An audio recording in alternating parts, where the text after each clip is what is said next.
Some true crime cases involve planning, others involve desperation. These cases involve something far more terrifying: total loss of control. This is the story of big cats on the loose, real incidents where lions and tigers escaped captivity and turned ordinary places into danger zones. When people imagine a lion or tiger attack, they picture the wild, remote jungles, African savannas, places humans don't belong.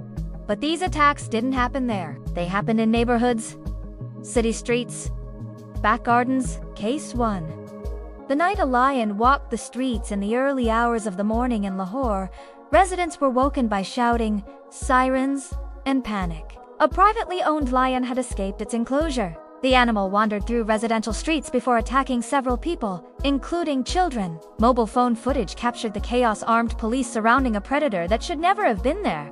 The lion was eventually subdued. The question came later: why was a wild animal living among people in the first place? Case 2. A tiger in a suburban backyard. In Texas, authorities responded to reports that sounded impossible. A full-grown tiger was found roaming a residential area. Not a zoo, not a sanctuary, a private home. The owner fled before police arrived. The tiger was later tranquilized and removed, but the case exposed how easily dangerous animals can vanish into communities without anyone knowing. Case 3. When circus animals escape, escapes don't always come from homes, they come from transport failures. Circus trucks overturned. Cages failed. Animals panicked. In several documented cases across Europe and Asia, lions and tigers escaped during transport, injuring bystanders before being captured or killed. The attacks were brief. The consequences were permanent. What these cases have in common: these weren't hunting incidents. They weren't acts of aggression driven by hunger. They were failures of containment. Every case shared the same pattern: human confidence, weak regulation, inadequate safety, and an animal doing exactly what it evolved to do. Big cats don't understand fences.